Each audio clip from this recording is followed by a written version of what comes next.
கொஞ்சம் கொஞ்சமா எங்களை சாவடிச்சிட்டு இருந்த இந்த கோரமண்டல் ஆலை, ஏன்டா நீங்க கொஞ்சம் கொஞ்சமா சாவறீங்க, ஒரேடியா போய் சேருங்கடா அப்படின்னு சொல்லிட்டு அன்னைக்கு நைட்டு திறந்து விட்டாங்க பாருங்க. அந்த கேஸ், அந்த டியூப் பஸ்ட் ஆகி அது கடலுடைய அந்த தாக்கத்தில் அந்த தண்ணியில இருந்து வெடிச்சதுனால அந்த தண்ணி அந்த தாக்கத்தை தடுத்து நிறுத்தினால நாங்கள் பெரும்பான்மையான உயிர் சேதங்களை வந்து தடுத்து நாங்கள் வந்து காப்பாற்றப்பட்டோம். கடவுளுடைய அருள். அந்த தண்ணிக்கு மேலே அந்த டியூப் வந்து சப்போஸ் வந்து வெடிச்சிருந்தா இன்னைக்கு எத்தனை உயிர்கள் வந்து இங்கே பாதிக்கப்பட்டிருக்கோம், எத்தனை உயிர் சேதம் அடைஞ்சிருக்கும், எங்களால் வந்து ஜீர்ணிக்கவும் முடியல.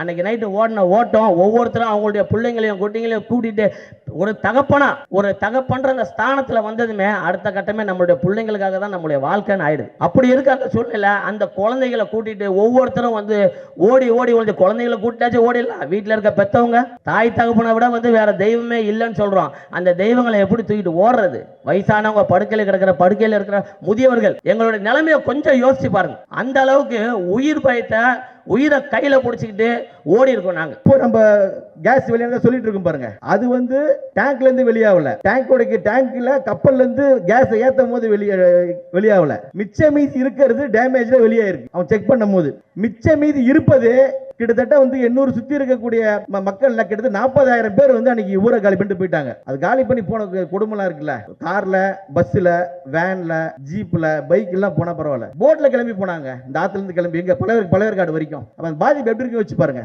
அப்போ ஒரு சின்ன கேஸ் லீக்குக்கே வந்து 40,000 மக்கள் ஊரை காலி பண்ணிட்டு ஓடணும்னு சொன்னா அந்த மெயின் டேங்க் இருக்குல்ல, நீங்க வரும்போது பாத்துருக்கலாம், பெரிய 800 தலைமை நடுவில் இருக்கும். அதுல ஒரு டேமேஜ் ஆச்சுன்னு சொன்னா இது 800 பகுதி மக்களை மட்டும் பாதிக்காது. எந்த பக்கத்தை நோக்கி காத்தடிக்குதோ அது மேற்கு நோக்கி அடிச்சதுன்னா இந்த பக்கம் மணலி ஆரம்பிச்சு நீங்க கோயம்பேடு வரைக்கும் கட்டாயமா அதோட எஃபெக்ட் இருக்கும். அன்னைக்கு கூட நாங்க எல்லாம் ஓடுறோம், அவங்க கம்பெனி உள்ள தெரியுது இந்த மாதிரி ஒரு பாதிப்பு வரப்போகுது அப்படின்னு சொல்லிட்டு உள்ள ஆம்புலன்ஸ் வச்சிருக்கான். ஆம்புலன்ஸ் எதுக்கு சொல்லுங்க? உள்ள அவன் கம்பெனி உள்ள இந்த மாதிரி வந்து அமோனியா வந்து இந்த டியூப் வந்து பஸ்ட் ஆயிடுச்சு, அதுக்கான விஷயத்தை பார்த்துட்டு இருக்கான். வாழ்ந்துட்டு இருக்கிற எந்த மக்களுக்கும் எந்த ஒரு அலாரமும் கொடுத்து எந்த ஒரு அறிவிப்பும் செய்யல. ஆனா உள்ள வந்து கிட்டத்தட்ட 4 ஆம்புலன்ஸ் வச்சு அவன் வந்து அங்க வந்து ஒர்க் பண்ணிட்டு இருக்கான். எதுக்காக? கம்பெனிக்கு உள்ள இருக்கிற அவனுடைய தொழிலாளர்களுக்கு எந்த விதமான பாதிப்பும் வரக்கூடாது. அதான உண்மை.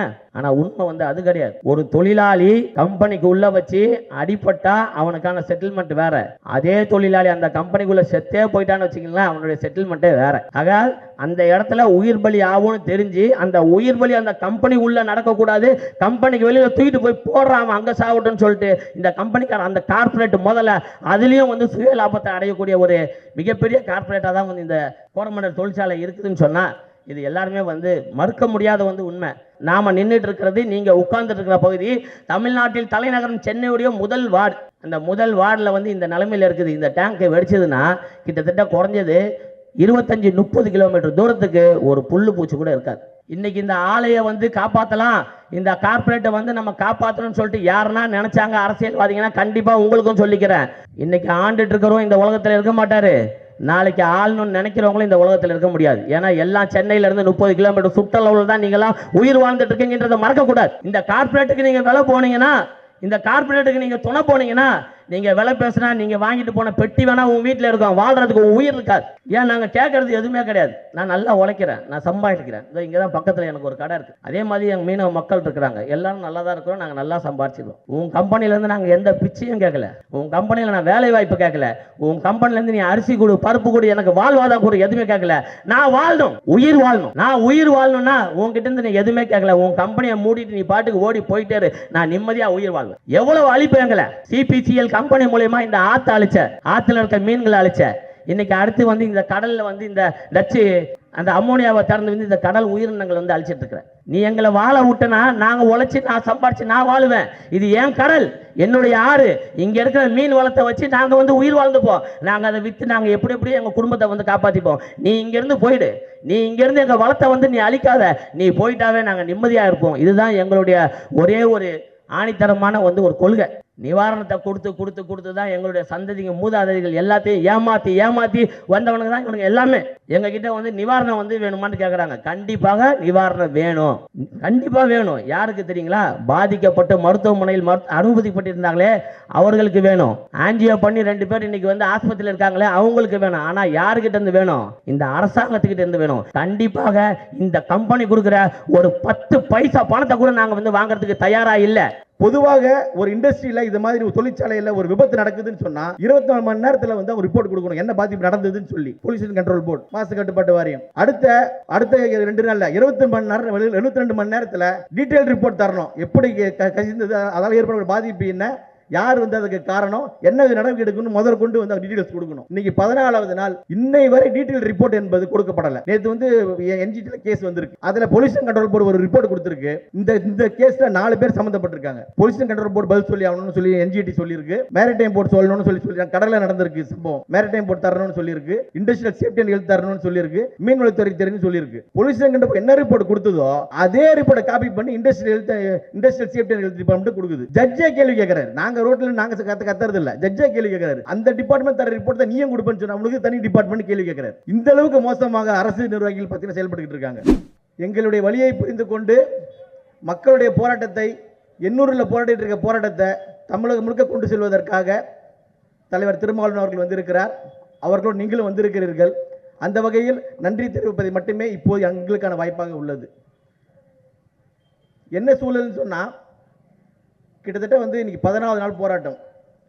எண்ணூர் மட்டுமல்ல, எனக்கு தெரிந்து வட சென்னையிலேயே மெரினா போராட்டத்திற்கு பிறகு தொடர்ந்து 2 வாரங்களாக நடந்து கொண்டிருக்கிற ஒரு போராட்டமாக இந்த போராட்டம் தான் இருக்கும்னு நினைக்கிறேன். இதற்கு முன்பாக சொன்னால் தொழிற்சங்க போராட்டமாக எம்ஆர்எஃப் போராட்டம் நடந்திருக்க வாய்ப்பு இருக்கு. மொத்தம் இதோட கூடுதலாக 1 மாதத்துக்கு மேலே வந்து அந்த தொழிலாளர்கள் வந்து வேலை உரிமைக்காக போராடினாங்க. ஒரு மக்கள் இயக்கமாக, ஒரு மக்கள் போராட்டமாக இந்த போராட்டம் நடந்துகிட்டு இருக்கு.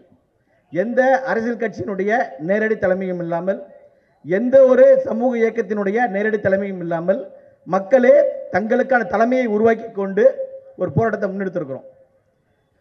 இதற்கு பெரிய சித்தாந்த பின்புலமெல்லாம் இல்லை. ஒரே விஷயம், நாங்கள் வாழணும். என் மூதாதையர்களும் எங்கள் தாத்தனும் பாட்டியும் அப்பனும் அம்மாவும் வாழ்ந்த அதே நிலத்தில் நானும் என் அடுத்த தலைமுறை வாழ்வதற்கான நிலமாக எண்ணூர் காலத்துக்கும் இருக்கணும். இந்த ஒன்று தான் கோரிக்கை. இந்த கோரிக்கை நிறைவேறணும்னு சொன்னால், எண்ணூரில் இருக்கக்கூடிய இந்த கோரமண்டல் தொழிற்சாலை என்பது அதுக்கு எதிராக உள்ளது, அதை மூடுபடுவது என்ன ஒன்று மட்டுமே எங்களுடைய ஒரே கோரிக்கை. அந்த கோரிக்கைக்காக அது வெற்றி பெறும் வரை தொடர் போராட்டம் நடத்தும் அப்படின்றதான் இந்த போராட்டக்குழுவினுடைய ஒரே முழக்கமாக வச்சு போராடிக்கிட்டு இருக்கோம். என்ன பாதிப்புகள்ன்றதை எனக்கு முன்னாடி பேசிய நண்பர்கள் தெளிவாக சொல்லிட்டாங்க. மீண்டும் அதுக்குள்ள நான் போக விரும்பல. ஊடக நண்பர்கள் நிறைய பேர் வந்து எண்ணூர் நோக்கி வந்துகிட்டே இருக்கிறாங்க, தினந்தோறும் வராங்க. வர இன்னைக்கு 14வது போராட்டம். இன்னைக்கு என்ன கேள்வி வருதுன்னு சொன்னால், என்ன விஷயத்துக்காக போராட்டம், என்ன பாதிப்புன்ற கேள்வி திருப்பி வந்துகிட்டே இருக்கு. அப்போ தினமும் 1000க்கும் குறைவாக மக்கள் இந்த போராட்டத்தில் பங்கேற்கிறாங்க. செய்திகளும் எல்லா தினசரி பத்திரிகையிலையும் வருது, டிவி சேனல்லையும் வருது. ஆனால் மீண்டும் அதே கேள்வி வருது. வரக்கூடிய ஊடக நண்பர்களுக்கு, அதே வெளியிருந்து வரக்கூடிய சமூக ஆர்வலர்களுக்கு என்ன பாதிப்பு எண்ணூர்லன்னு சொல்ல வேண்டியது இருக்கு. 1 மாதத்துக்கு முன்னாடி நம்ம இந்த புயலை ஒட்டி என்னாச்சுன்னு சொன்னால், ஆற்றுல சிபிசியிலுடைய கழிவு கலந்தது. கிட்டத்தட்ட 1 மாதம் கடந்து போச்சு. இன்றைக்கும் யாராவது நண்பர்கள் வந்து என்ன சிபிசி நிறுவனத்தால் இந்த ஆற்றுல எண்ணூரில் என்ன பாதிப்புன்னு கேட்டால், என்னால் கொண்டு போய் ஆற்றை காட்ட முடியும். இன்றைக்கும் காட்டுக்குப்பத்து உள்ளே இருக்கக்கூடிய பகுதிகளுக்கு போனாலும் சரி, இப்போ நம்ம பார்த்துட்டு இருக்க ரோடுக்குள்ளே போனாலும் சரி, நண்பர்கள் அப்புறமா இன்னும் வர வாய்ப்பு இருக்குதுன்னு சொன்னால், நீங்கள் 1 மாதம் கழிச்சு கூட வாங்க, அந்த ஆறு கலராக இருக்கும்.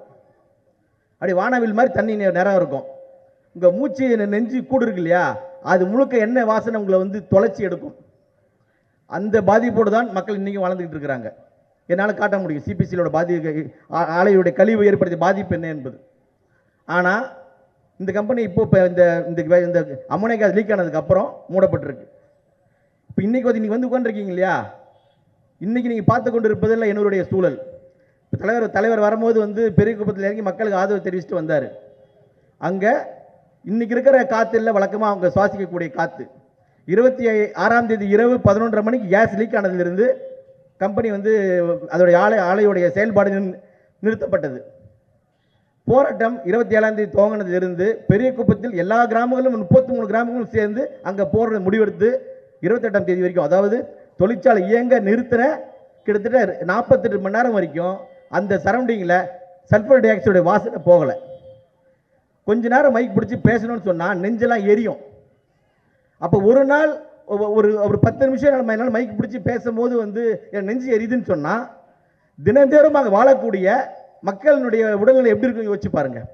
பெண்களுடைய நிலைமை எப்படி இருக்குன்னு யோசிச்சு பாருங்க. குழந்தைகளுடைய நிலைமை எப்படி இருக்குன்னு யோசிச்சு பாருங்க. இதுதான் இங்கே இருக்கக்கூடிய சூழல். இதே நாங்கள் கோரிக்கையாக வைத்து போராடினால் என்ன வருதுன்னு சொன்னால், அப்போ தொழில் வளர்ச்சிலாம் வேணாமா, வேலைகள்லாம் வேணாமா? ஆமாம், தொழில் வளர்ச்சி வேணும், வேலை வேணும். வேலைக்கு போனால் தான் சம்பளம் வரும், சம்பளம் வந்தால் சாப்பிட முடியும். உண்மை. நான் சாப்பிடணும்னா நான் உயிரோடு இருக்கணும். முதல்ல என் உயிரை விட்டுட்டு தொழில் வளர்ச்சி வச்சு நான் இதையும் நான் வந்து எந்த நாளையும் அடைய முடியாது. அதுதான் இங்கே இருக்கக்கூடிய பிரச்சனை. அப்போ நான் ஒரு மாதம் முன்னாடி நடந்த ஒரு சிபிஎஸ்சியோட கழிவுகளை ஆற்றுல காட்ட முடியும். இன்னைக்கு கிட்டத்தட்ட 14 நாள் ஆச்சு. இன்னைக்கு வந்தீங்கன்னு சொன்னால் என்ன பாதிப்புன்றதை நேரடியாக காட்ட முடியாது. ஏன்னா கம்பெனி இயங்கலை, கேஸ் வெளியே வரல. இப்போ வரக்கூடிய 800க்கு வரக்கூடிய ஒரு ஊடக நண்பர் வராருன்னு சொன்னால் அவருக்கு என் வெளியே புரிய வைப்பது எப்படி? காட்சிப்படி என்ன கழிவுன்னு சொன்னால் காட்சிப்படுத்திடலாம். ஆற்ற கேஸ் காற்றுல இருக்கு. எப்படி நான் வந்து அதை வந்து புரிய வைக்க முடியும்? நீங்கள் போனதுக்கப்புறம் புரிய வைப்பதற்கான ஒரே சாட்சி வாழக்கூடிய நாங்கள் தான். எங்களுடைய புலம்பல்கள் இருக்கு பாருங்க. எந்த ஒரு போராட்டம், எந்த ஒரு அரசியல் கட்சியும் இல்லாமல், முன்னணியில் இல்லாமல், திரட்டாமல் இத்தனை நாள் நடந்திருக்கு. தினம் தினம் வந்து உட்காரக்கூடிய மக்களோட வழி இருக்குல்ல, அதுதான் இந்த பாதிப்புக்கான சாட்சி. இன்னும் நீங்கள் உணர்வுலையாக புரிஞ்சுக்கணும்னு சொன்னால் வேற ஒரு எடுத்துக்காட்டு சொல்கிறேன். அண்ணன் ஏற்கனவே பேசும்போது சொன்னார், இயற்கை வளங்களால் பாதுகாக்கப்பட்ட எண்ணூர்னு சொல்லி. உண்மை அது. இன்னைக்கெல்லாம் அழிஞ்சு போச்சு. என் வயசில் என் கண்ணுக்கு தெரிஞ்சு பெரிய பாதிப்பாக நான் பார்த்தது சுனாமி. இப்போ நம்ம நின்றுட்டு இருக்க இடத்துல இங்கிருந்து பார்த்தீங்கன்னு சொன்னால், சுனாமி அப்போ தண்ணி வந்து மேலே ஏறி வலிஞ்சு இந்த ரோட்டில் ஓடிச்சு. இந்த பக்கம் பார்த்தீங்கன்னு சொன்னால் நெட்டுக்குப்பத்துலேருந்து காலைல 8 மணிக்கு வந்து மக்கள்லாம் அலறி அடித்து குழந்தை கூட்டில் தூக்கிட்டு ஓடிருந்தாங்க. இந்த இடமே போர்க்களம் மாதிரி இருந்தது. அசோக் லேண்ட்லேருந்து கவர்மெண்ட் பஸ்ஸில் வந்து கிடைக்கிற மக்கள்லாம் கிடைக்கிற பஸ்ஸில் ஏறி ஓடினாங்க. அன்று சுனாமியோட பாதிப்பு தெரியும். யாருக்குமே சுனாமி பாதிப்பு என்ன என்பதை விலைக்கு சொல்ல அவசியம் இல்லை. அந்த 2004 சம்பவத்துக்கு பிறகு 800 மக்கள் 800 விட்டு ஓடுறதுக்கு முயற்சி எடுத்தாங்கன்னு சொன்னால் இந்த அமோனியா கேஸ் லீக்கேஜ் மட்டும்தான். இப்போ ஊரை விட்டு ஓடுவது என்பது எப்படிப்பட்ட ஒரு பயங்கரமான சூழ்நிலை என்றதை வந்து நீங்கள் நினச்சி பார்க்கணும். அவ்வளோ மோசமாக இருந்தது. 800 பகுதியில் இருக்கக்கூடிய போராட்டம் பார்த்தீங்கன்னு சொன்னால் அனைத்து பகுதி மக்களும் சேர்ந்து நடத்திட்டு இருக்கிறோம். மீனவர்கள் பெரும்பான்மை மக்கள் வாழக்கூடிய பகுதி. நடக்கக்கூடிய போராட்டம் என்பது மீனவ கிராமங்களில் இருந்து அதோட தலைமையிலிருந்து முக்கிய பங்கு வகிக்கிறாங்க. அதே நேரத்தில் அனைத்து கிராமத்தில் இருக்கக்கூடிய அனைத்து சாதியை சார்ந்த மக்களும் அதில் பங்களிப்பு செலுத்திக்கிட்டு இருக்கிறாங்க. இது ஒரு பொது போராட்டமாக 800 மக்களுடைய போராட்டமாக வந்து நடந்துகிட்டு இருக்கு. ஊடக நண்பர்களுக்கு தயவு செஞ்சு என்ன சொல்றேன்னு சொன்னால், கிட்டத்தட்ட 14 போராட்டம், அனைத்து ஊர்கள், அனைத்து சாதிகள், அனைத்து சமூகங்களும் சேர்ந்து போராடும் போதும் இன்றும் மீனவ மக்களுடைய போராட்டம் திருப்தி போட்டுட்டு இருக்கீங்க. இந்த போராட்டத்தை ஒருங்கிணைக்க 800 பாதுகாப்பு குழுன்னு ஒரு பேர் வச்சிருக்கிறோம். அது பிரச்சனை, அந்த பேர் போட கூட அவசியம் இல்லை. ஆனால் நடக்கக்கூடிய போராட்டத்தினுடைய முக்கியத்துவத்தை புரிந்து கொள்வதற்கு ஊடகங்கள் முயற்சி செய்யணுன்றதை ஒரு வேண்டுகோளாக வைக்கிறேன். இப்போ பாதிப்புகள்னு சொல்லும் போது முக்கியமாக சொல்ல வேண்டிய விஷயம் என்ன, சுனாமியை பற்றி நான் சொன்னேன். பெரும்பகுதி மீனவர் வாழ்கிறாங்க. மீனவர்களுடைய வாழ்க்கையை, அதாவது வாழ்வாதார தொழிலை புரிஞ்சவங்களுக்கு இந்த பாதிப்பையோடு தொடர்புபடுத்தி சொல்ல முடியும். கடலில் மீன் பிடிக்க போகிறாங்கன்னு சொன்னால் திடீர்னு கட்டு மரத்தில் இருக்கிற இன்ஜின் செயலிழந்து போனாலோ இல்லை அலையில் ஏதாவது மாட்டி கடலில் மாட்டிட்டா கூட என்ன பண்ணுவாங்கன்னு சொன்னால், காற்றுடைய திசையை பார்த்து நீரோட்டத்தை பார்த்து எந்த பக்கம் நீந்தினா வேகமாக கரைக்கு சேர முடியும்னு சொல்லி வந்துடுவாங்க. கரை எதுன்றத வானத்தை பார்த்தாங்கன்னு சொன்னால் அது உயிர் பயத்தில் தண்ணியில் நீந்த போதும். உயிர் பயத்தில் மேலே வெள்ளியை பார்த்தாங்கன்னு சொன்னால் வெள்ளியோட டைரக்ஷனை வச்சு இந்த பக்கம் தான் நிலப்பரப்பு இருக்குது, அதை நோக்கி போவோம். காற்று வாட்டம் எந்த பக்கம், நீர் ஓட்டம் எந்த பக்கம்னு பார்த்து நீந்தி பார்த்தீங்கன்னா கரைக்கு வந்துடுவாங்க. உயிர் பயத்திலும் எந்த பக்கம் போனால் உயிர் பிழைக்க முடியுன்றத திசையறிந்து வந்து கரை இறக்கக்கூடிய திறமை வாய்ந்தவர்கள் மீனவர்கள். அது மரபறிவு. ஏன்னா தாத்தம் போட்ட காலத்திலேருந்து மீண்டும் மீண்டும் செய்யக்கூடிய ஒரு தொழில். கடலோடு அவங்க இருக்கக்கூடிய பரிச்சயம் அப்படி. கடலில் இருட்டில் வெள்ளியை பார்த்து கரைக்கு வந்து சேர்ந்தவங்களால அன்னைக்கு வந்து கேஸ் லீக் ஆன அன்னைக்கு கேஸ் எந்த பக்கம் லீக் ஆகும்போது எந்த பக்கம் காற்று அடிச்சதோ அன்னைக்கு அடித்த காற்று வந்து தென்மேற்கு அடிச்சிட்டு இருந்து காற்று கிட்டத்தட்ட இந்த டைரக்ஷனில் அடிச்சிட்டு இருந்து. எந்த டைரக்ஷனில் காற்று அடிச்சிட்டு இருக்கோ அதே டைரக்ஷனில் ஓடுறாங்க. எப்படி? அப்படிப்பட்ட கடல்லையே வந்து டைரக்ஷனை கண்டுபிடிச்சி கரைக்கு வர முடிஞ்ச மீனவர்களால் ஏன் அன்னைக்கு முடியல? காரணம், கடலில் நான் பாதிக்கப்படும் போது நான் மட்டும், என் உயிர் மட்டும் போனால் போது பிரச்சனை இல்லை. ஆனால் வீட்டில் நான் தூங்கிட்டு இருக்கும் போது பாதிக்கப்படுவது நான் மட்டும் இல்லை, என் வீட்டில் இருக்க என் குழந்தையும் அடுத்த தலைமுறையும். அப்போ அந்த பதட்டம் என்னுடைய மரபறிவு இருக்கு பாருங்க, அது காலமாக வந்தது. தாத்தம் போட்ட காலத்துல இருந்து கடலை பார்த்து பார்த்து பழகி வந்த மரபறிவு ஒரு நாள் இன்சிடென்ட்ல பயத்தில் காணாம போகுது. இதை விட இந்த அன்னைக்கு இரவு எப்படி இந்த இந்த விஷவாயு தாக்குதல் என்பது மக்களை பாதிச்சதுன்றத விலைக்கு சொல்கிற வார்த்தை கிடைக்குமா எனக்கு தெரியல. இதுக்கு மேலே ஒரு சொல்லணும்னு சொன்னால் கட்டாயமாக ஒரு ஆணால் சொல்ல முடியாது. பெரிய அன்னைக்கு பாதிக்கப்பட்டதில் பக்கத்தில் இருந்த ஊர் பெரிய குப்பம், அந்த பகுதியில் கூட மீனவ பெண்கள்கிட்ட பேசுனீங்கன்னா இதை விட ஒன்றும் வந்து அது வழியை வந்து விவரமாக சொல்லுவாங்கன்றது தான். இவ்வளோ வழியோடு போராடி கொண்டிருக்கிறோம். ஆனால் நடவடிக்கை எடுக்க வேண்டிய சம்பந்தப்பட்ட துறைகள் என்ன செய்யுதுன்றது தான் கேள்வி. என்ன முக்கியமாக நம்ம இதில் வந்து சுட்டிக்காட்ட வேண்டியது இருக்குதுன்னு சொன்னால், நாங்கள் அன்றைக்கி பயத்தில் வந்து போராட்டம் நடத்தினோம். சாலை மறிச்சது தப்புனா சரி, சட்ட ரீதியாக தப்பு. தலைமை தாங்கிறது தப்புனா தப்பு. ஸ்பீக்கர் பாக்ஸ் வச்சது தப்புனா ஸ்பீக்கர் பாக்ஸ் வச்சவர் அது தப்பு. சாமினா வச்சது தப்புனா சாமினா வச்சதும் தப்பு. ஆனால் இப்படி ஒரு தவறை செய்த தொழிற்சாலை மீது என்ன நடவடிக்கை எடுத்திருக்கு காவல்துறைன்னு கேள்வி கேட்டீங்கன்னு சொன்னால் இன்னைக்கு வரைக்கும் பதில் இல்லை. எங்கள் சட்டமன்ற உறுப்பினருடைய முயற்சியில் கலெக்டரோட பீஸ் மீட்டிங் போட்டாங்க. அதுலேயும் கேட்டுட்டோம், எங்கேயுமே வழக்கப்பட்டீங்க பிரச்சனை இல்லை. எங்கள் தலைவர் கிளீனாகவே சொல்லிட்டாங்க, இந்த கோரிக்கை நிறைவேறும் வரை வாபஸ் வாங்குற இதுவே இல்லை போராட்டத்தை. நீ என்ன கேஸ் போட்டாலும் நான் ஆன்டிசெப்டிக் பெயிலும் போட போகிறதில்ல. நாங்கள் சிறை செய்ய தயார். இப்போ நீ 12 பேர் மேலே கேஸ் போட்டு ஜெயிலுக்கு அமிச்சேன்னு சொன்னால் அடுத்த 12 பேர் தலைமை தாங்க வருவாங்க அப்படின்னு அறிவிச்சாச்சு.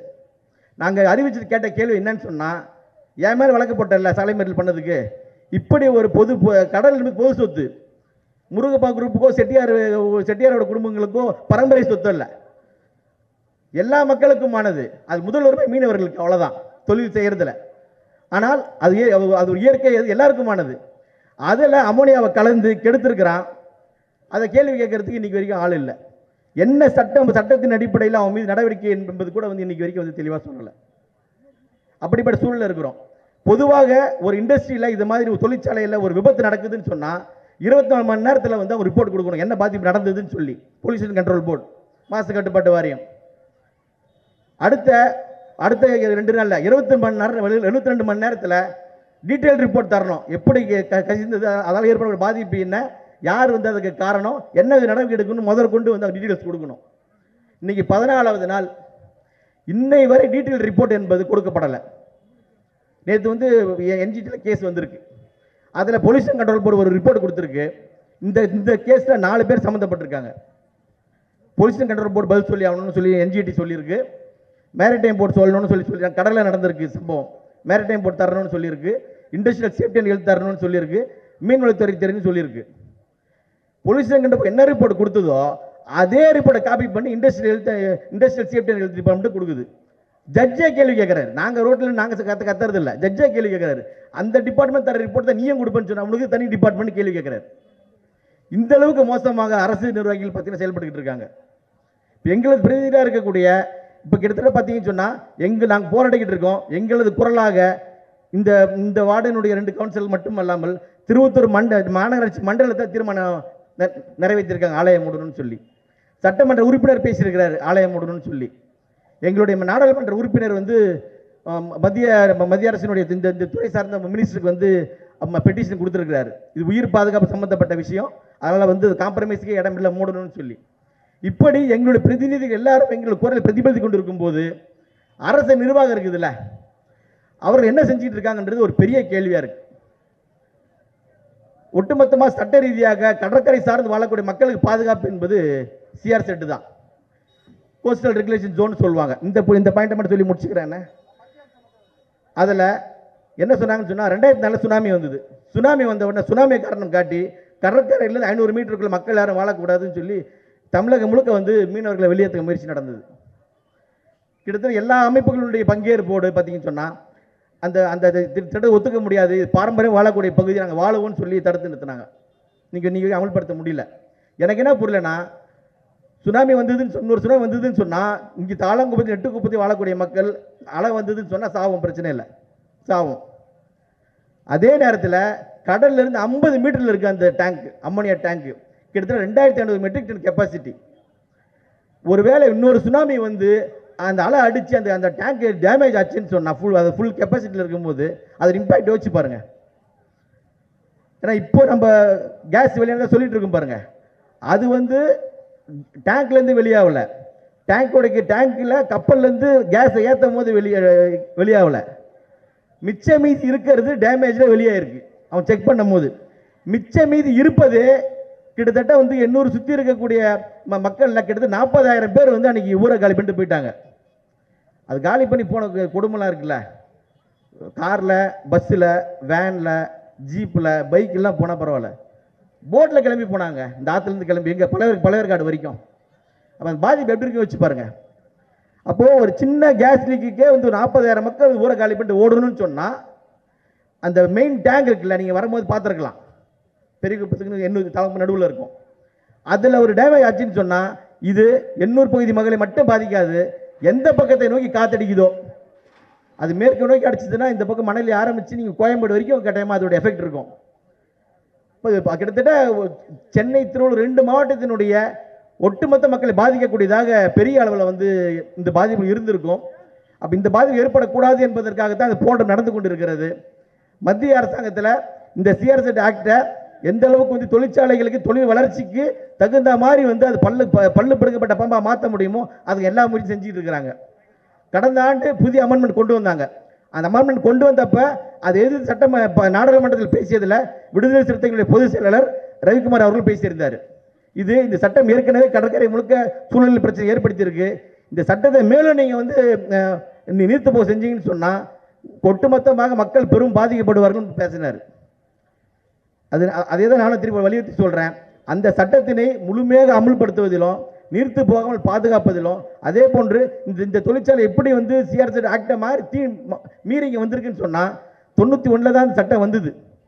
91க்கு முன்னாடி இருந்த தொழிற்சாலைகள்லாம் அந்த சட்டத்தை கட்டுப்படுத்தாத அடிப்படையில் வந்து இருந்துகிட்டு இருக்கு.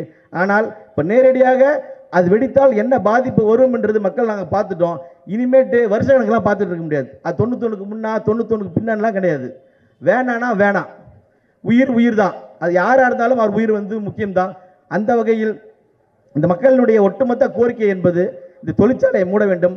அதற்கு 800 பகுதியில் மக்களினுடைய ஒட்டுமொத்த கோரிக்கையாக முன்வைக்கக்கூடிய இந்த கோரிக்கையை விடுதலை சிறுத்தைகளின் வாயிலாக, அண்ணன் திருமாவளவன் வாயிலாக நாடாளுமன்றத்தில் ஒழிக்க வேண்டும்.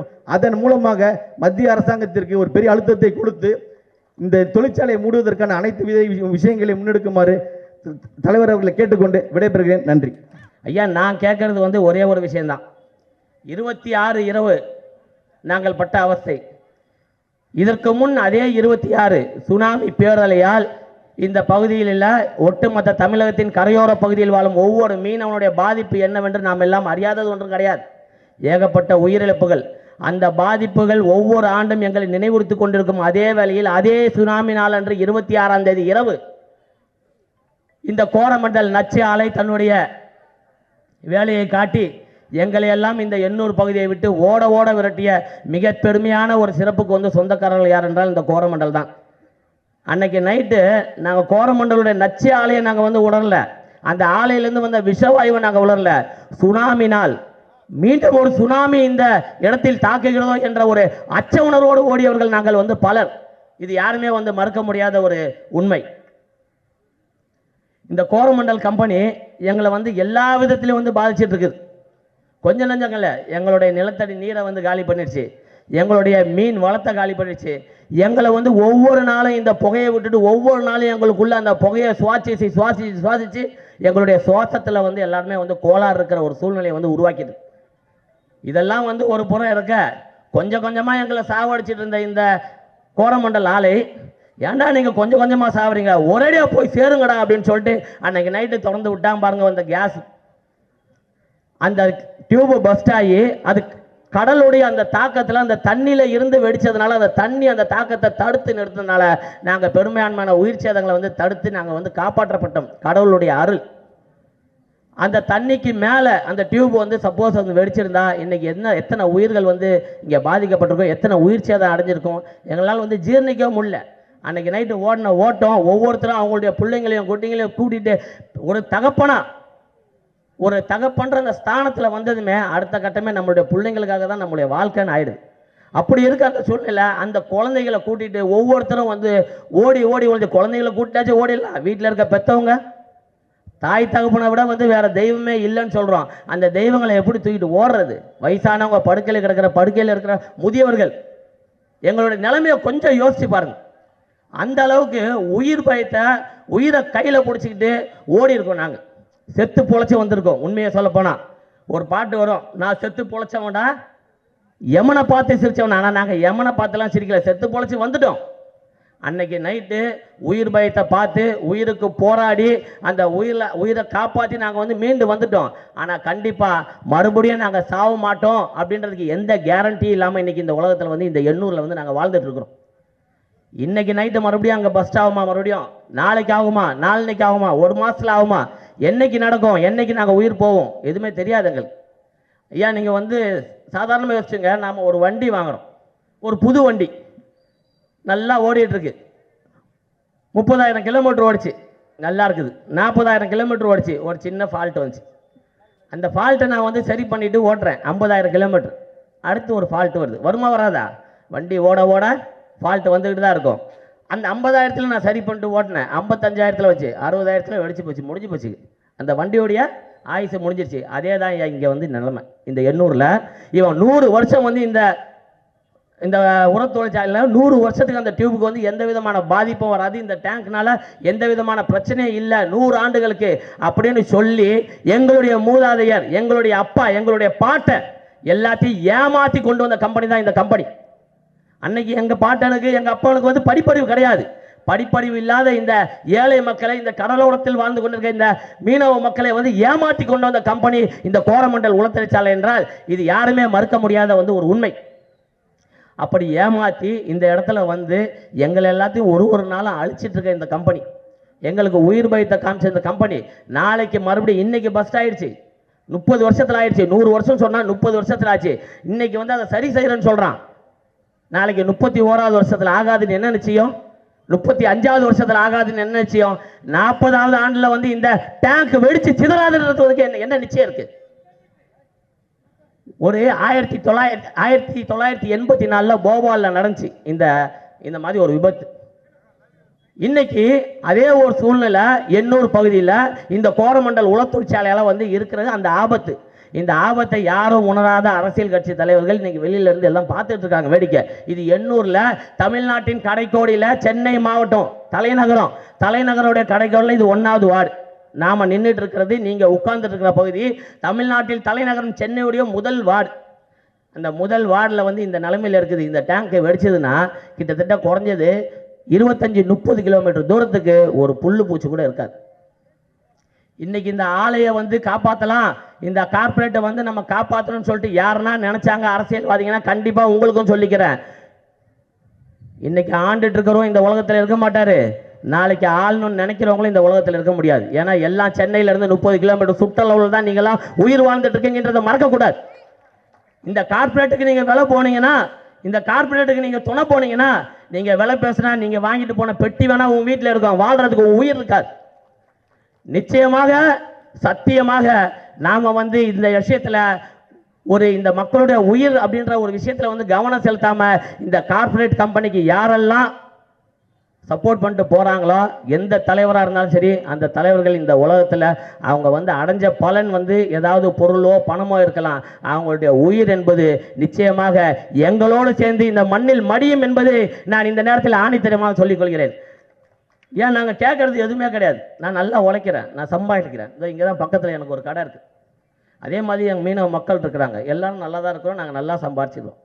உன் கம்பெனிலேருந்து நாங்கள் எந்த பிச்சையும் கேட்கல, உன் கம்பெனியில் நான் வேலை வாய்ப்பு கேட்கல, உன் கம்பெனிலேருந்து நீ அரிசி கொடு, பருப்பு கொடு, எனக்கு வாழ்வாதான் கொடு, எதுவுமே கேட்கல.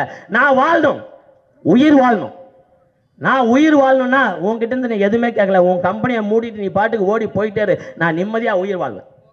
எவ்வளவு அழிப்பு எங்களை சிபிசிஎல் கம்பெனி மூலயமா இந்த ஆற்று அழிச்ச, ஆற்றுல இருக்க மீன்களை அழிச்ச, இன்னைக்கு அடுத்து வந்து இந்த கடலில் வந்து இந்த டச்சு அந்த அம்மோனியாவை திறந்து வந்து இந்த கடல் உயிரினங்கள் வந்து அழிச்சிட்டு இருக்கிற. நீ எங்களை வாழ விட்டனா நாங்கள் உழைச்சி நான் சம்பாரிச்சு நான் வாழுவேன். இது என் கடல், என்னுடைய ஆறு, இங்கே இருக்கிற மீன் வளத்தை வச்சு நாங்கள் வந்து உயிர் வாழ்ந்துப்போம். நாங்கள் அதை விற்று நாங்கள் எப்படி எப்படி எங்கள் குடும்பத்தை வந்து காப்பாற்றிப்போம். நீ இங்கேருந்து போயிடு, நீ இங்கேருந்து எங்கள் வளத்தை வந்து நீ அழிக்காத, நீ போயிட்டாவே நாங்கள் நிம்மதியாக இருப்போம். இதுதான் எங்களுடைய ஒரே ஒரு ஆணித்தரமான வந்து ஒரு கொள்கை. இன்னைக்கு எப்போவுமே 8 கிராமமாக வந்து நாங்கள் போராடிட்டு இருந்த மத்தியில் அண்ணனை மகேஷ் அவர்களையும் குமரன் அவர்களையும் லைனர் அவர்களையும் அழைச்சி, அண்ணா இது வந்து 8 ஊர் பிரச்சனை இல்லை, இது ஒட்டுமொத்த 800 மக்களுடைய பிரச்சனை. நாமெல்லாம் ஒன்று திறந்து போராடினாதான், இந்த மக்கள் சக்தியை ஒன்றிடத்தில் போராடினால்தான் நாம் இதில் ஜெயிக்க முடியும். அதனால் நாம் ஒன்று சேரணும்னா அப்படின்னு உடனே அந்த கொள்கையை அந்த கருத்தை வந்து வரவேற்று ஒட்டுமொத்த 33 கிராமங்களையும் ஒன்றிணைச்சு எண்ணூர் வியாபாரிகள் சங்க திருமண மண்டபத்தில் ஒரு கூட்டம் நடைபெற்றது.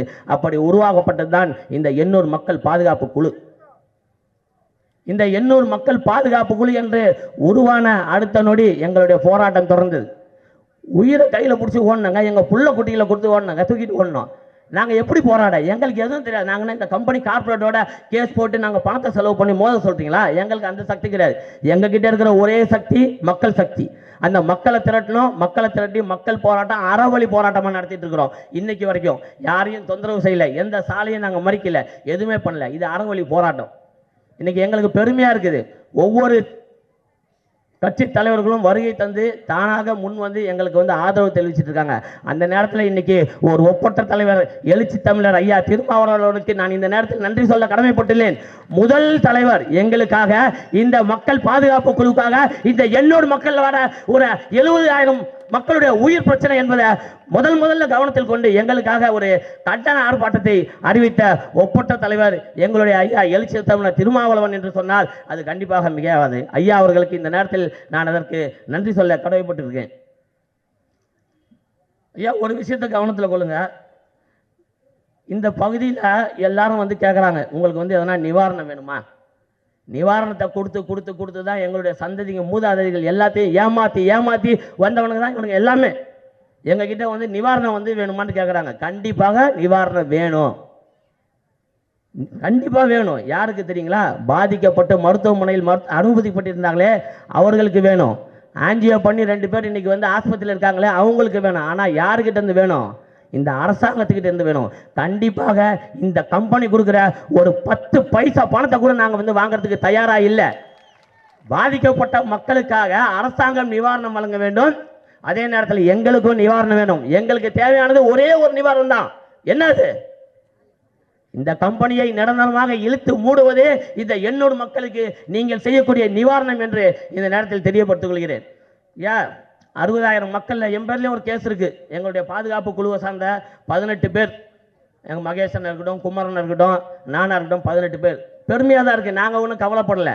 இன்றைக்கு வரைக்கும் நாங்கள் எந்த ஏபியும் போட்டு நாங்கள் வந்து முன்ஜாமீன் கேட்டலாம் நாங்கள் ஓடலை. எங்களுக்கு எந்த பயம் இல்லை. இந்த மக்கள் 70,000 மக்கள் வாழக்கூடிய இந்த எண்ணூர் பகுதியில் இந்த 70,000 மக்களுக்காக கேஸ் வாங்கின 18 பேரில் நானும் ஒருத்தன் சொன்னால் எனக்கு உண்மையிலே பெருமை தான். நாங்கள் அதை பற்றி நாங்களாம் கவலையே படலை. ஆனால் எங்களுடைய உயிர் உள்ள வரை இந்த போராட்டம் தொடரும். கண்டிப்பாக இந்த ஆலையை வந்து இழுத்து மூடுற வரைக்கும் நாங்கள் வந்து சும்மா இருக்க மாட்டோம். 4 பேர் ரோட்டில் வந்து சண்டை சேர்ந்து ஒருத்தனை அடிக்கிறாங்க. காவல்துறை வருது, என்ன பண்ணுவாங்க? 4 பேரை பிடிச்சி கேஸ் போடுவாங்க. அந்த ஒருத்தனை வந்து பாதுகாப்பாங்க. இதான உண்மை, யதார்த்தமான உண்மை. ஒருத்தன் அடிபட்டு இருக்கானா அவனை வந்து காப்பாற்றி, யார் அவனை அடித்தானா அவனை வந்து கேஸ் போடணும். இதுதான் வந்து ஒரு காவல்துறையோட கடமை. ஆனால் எங்களுக்கு நடந்ததெல்லாம் விசித்திரமானது. இங்கே இருக்கிற 70,000 மக்களை ஒருத்தன் அடிக்கிறான். ஒரே ஒருத்தன் கோரமண்டல் கம்பெனி ஒருத்தன் இந்த 70,000 மக்களை வந்து அடிக்கிறான். ஆனால் அந்த 70,000 மக்களை அடிக்கிற ஒருத்தனுக்கு இங்கே பாதுகாப்பு இருக்குது. அவனை எதிர்த்து போராடினவனுக்கு வந்து இங்கே பாதுகாப்பு இல்லை. இதுதான் இன்னைக்கு இருக்கிற வந்து ஜனநாயகம். டைம் இல்லைன்னு சொல்லிட்டாங்க, அதனால் நான் நிறைய பேசுறதுக்கு வந்து விரும்பல. ஐயா அவர்கள் அனுமதி கொடுத்துருக்காங்க. ஐயா, இன்னொன்று சொல்லிக்கிறேன். எல்லாரும் சொன்னாங்க, இப்போ எங்கள் அக்கா பேசும்போது கூட சொன்னாங்க, இந்த கம்பெனி இங்கே இருக்க வேணாம், இங்கே இருக்க வேணாம், வேற எங்கன்னா இருந்துக்கலாம். ஆனால் சத்தியமாக நான் அதை சொல்ல மாட்டேன் ஐயா. இந்த மாதிரி உயிரை வந்து பலி வாங்குற கம்பெனி இங்கே இல்லை. இந்த இந்தியாவில் எந்த மூல முடுக்கலையுமே வந்து இந்த கம்பெனி இருக்கக்கூடாது. இந்த கம்பெனி இங்கே இருக்கக்கூடாதுன்னு சொன்னால் எண்ணூர் பகுதி மக்களுக்காக நாங்கள் சுயநலமாக இருக்கோம்னு அர்த்தம். எங்ககிட்ட சுயநலம் கிடையாது. எங்களுடைய போராட்ட குழுவுக்கு என்னைக்குமே சுயநலம் கிடையாது. எங்கள் போராட்ட குழுவுடைய ஒரே நோக்கம் எந்த ஒரு உயிரும் பாதிக்கப்படக்கூடாது என்பதுதான். அதனால் இந்த கம்பெனி இங்கே இல்லை, இந்த தமிழ்நாட்டில் இல்லை, இந்த இந்தியாவிலேயே எந்த மூல முடுக்கலையும் இந்த கம்பெனி இருக்கக்கூடாது. இது தமிழக அரசுடைய கவனத்துக்கு வந்து ஐயா அவர்கள் வந்து கொண்டு செல்லணும்னு சொல்லிட்டு இந்த நேரத்தில் கேள்விப்படுறேன். அதே நேரத்தில் நம்ம சில விஷயங்கள்லாம் கவனம் செலுத்தணும். இன்றைக்கி வந்து அவன் 10 ரூபாய்க்கு வந்து ஒரு ஹாஸ்பிட்டல் கட்டி வச்சிருக்கான். 10 ரூபா கட்டிட்டு ட்ரீட்மெண்ட் பார்க்கலாம் கோரமண்டல். எதுக்கு? நீ இந்த கம்பெனியில் வந்து 10 ரூபாய்க்கு ட்ரீட்மெண்ட் பார்க்குறேன். நான் எந்த நோய்க்கு போனாலும் எனக்கு கொடுக்குற ஒரே மாத்திரை என்ன தெரியுங்களா? நுரையீரல் பிரச்சனைக்கு எங்களுடைய மக்களுக்கே தெரியாமல் மக்களை ஏமாற்றி இவன் வந்து மாத்திரை கொடுத்துட்ருக்கிறான். ஆய்வறிக்கைலாம் இன்றைக்கி வரும். நுரையீரல் பிரச்சனைக்கு தொடர்ந்து வந்து இவன் மாத்திரை கொடுத்துட்ருக்கான். நாங்கள் நுரையீரல் பிரச்சனைன்னு போகலை. எங்களுக்கு ஜுரம்னு போனாலும் நுரையீரல் மாத்திரை, எங்களுக்கு தலைவலின்னு போனாலும் நுரையீரல் பிரச்சனைக்கு மாத்திரை, இப்படி கொடுத்து இவன் ஏமாத்திட்டு இருக்க இந்த கம்பெனிக்காரன் உண்மையிலே ஒரு நல்லவனா இருந்தா, இங்க இருக்கிற மக்களுக்கு பாதிப்பு ஏற்படுத்துற கம்பெனி உண்மையிலே நல்ல ஒரு கம்பெனியா இருந்ததா, இன்னைக்கு சுகம் ஹாஸ்பிட்டல் மாதிரி, இன்னைக்கு ஆகாஷ் ஹாஸ்பிட்டல் மாதிரி எண்ணூர்ல ஒரு மருத்துவமனையை திறந்து இந்த எண்ணூர் பகுதியில் இருக்க ஒட்டுமொத்த மக்களுக்கும் அந்த மருத்துவமனைக்கு இலவச ட்ரீட்மெண்ட் கொடுத்துருந்தான்னா இவன் வந்து ஒரு நல்லவன் சொல்லலாம். இவங்க எல்லாமே கார்பரேட் கம்பெனிலாம் அவனுடைய சுய லாபத்துக்கு வந்து சம்பாதிக்கிற வந்து பண முதல் கம்பெனி. அன்னைக்கு கூட நாங்கள் எல்லாம் ஓடுறோம், அவங்க கம்பெனி உள்ள தெரியுது இந்த மாதிரி ஒரு பாதிப்பு வரப்போகுது அப்படின்னு சொல்லிட்டு உள்ள ஆம்புலன்ஸ் வச்சிருக்கான். ஆம்புலன்ஸ் எதுக்கு சொல்லுங்க? உள்ள அவன் கம்பெனி உள்ள இந்த மாதிரி வந்து அமோனியா வந்து இந்த டியூப் வந்து பஸ்ட் ஆயிடுச்சு, அதுக்கான விஷயத்தை பார்த்துட்டு இருக்கான். வாழ்ந்துட்டு இருக்கிற எந்த மக்களுக்கும் எந்த ஒரு அலாரமும் கொடுத்து எந்த ஒரு அறிவிப்பும் செய்யல. ஆனால் உள்ளே வந்து கிட்டத்தட்ட 4 ஆம்புலன்ஸ் வச்சு அவன் வந்து அங்கே வந்து ஒர்க் பண்ணிட்டு இருக்கான். எதுக்காக?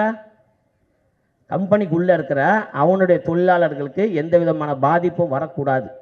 அதான உண்மை. ஆனால் உண்மை வந்து அது கிடையாது. ஒரு தொழிலாளி கம்பெனிக்கு உள்ளே வச்சு அடிப்பட்டா அவனுக்கான செட்டில்மெண்ட் வேற, அதே தொழிலாளி அந்த கம்பெனிக்குள்ளே செத்தே போயிட்டான்னு வச்சுக்கலாம், அவனுடைய செட்டில்மெண்ட்டே வேற. ஆக அந்த இடத்துல உயிர் பலி ஆகும்னு தெரிஞ்சு அந்த உயிர் பலி அந்த கம்பெனி உள்ள நடக்கக்கூடாது, கம்பெனிக்கு வெளியில தூக்கிட்டு போய் போடுறான் அங்கே சாவட்டுன்னு சொல்லிட்டு இந்த கம்பெனிக்கார அந்த கார்பரேட் முதல்ல அதுலேயும் வந்து சுய லாபத்தை அடையக்கூடிய ஒரு மிகப்பெரிய கார்பரேட்டாக தான் வந்து இந்த கோரமண்டல் தொழிற்சாலை இருக்குதுன்னு சொன்னால் இது எல்லாருமே வந்து மறுக்க முடியாத வந்து உண்மை. ஐயா அவர்கள்ட்ட வந்து இந்த நேரத்தில் வந்து நான் கேட்டுக்கிறது ஒரே ஒரு விஷயந்தான், இந்த கம்பெனி இங்கே இருக்கக்கூடாது ஐயா. நீங்கள் ஒரு நாடாளுமன்ற உறுப்பினர் அல்ல, நீங்கள் வந்து ஒரு தமிழகத்தின் முதல்வருடைய மிக நெருங்கிய நண்பராக திகழக்கூடியவர்கள். அதனால் நீங்கள் வந்து தமிழக முதல்வருடைய கவனத்துக்கு இந்த விஷயத்தை கொண்டு போய் இந்த கம்பெனி நிரந்தரமாக மூட வேண்டதுக்கு அதற்கு நீங்கள் வந்து வழிவகை செய்யணும். ஏன்னா உங்கள் மூலமாக தான் முதல் கண்டன ஆர்ப்பாட்டம் இந்த இடத்துல நடந்துட்டு இருக்கு. நீங்கள் எங்களுக்கு ஒரு விடிவு காலத்தை ஏற்படுத்த வேண்டும் என்று இந்த நேரத்தில் தெரிவித்துக் கொள்கிறேன். அதே நேரத்தில் இறுதியாக மக்கள் பாதுகாப்பு குழுவில் ஒருவனாக உங்கள் முன் சொல்லிக்கொள்ள கடமைப்பட்டுள்ளேன். என்றைக்கு இந்த கம்பெனி திறக்கலாம் என்ற ஆணை வருகிறதோ அன்றைக்கு இந்த எண்ணூர் பகுதியில் உள்ள ஒட்டுமொத்த 60,000 மக்களையும் திரட்டி இந்த மக்கள் பாதுகாப்பு குழு மிகப்பெரிய அளவில் ஒரு போராட்டத்தை இங்கே நடத்தும். அதற்காக சிறை சென்றாலும் நாங்கள் கவலைப்பட போவதில்லை. ஓய மாட்டோம். இந்த கோரமண்டல் கம்பெனியை இழுத்து 3 முறை நாங்கள் ஓய மாட்டோம் என்று கூறி விடைபெறுகிறேன். நன்றி, வணக்கம்.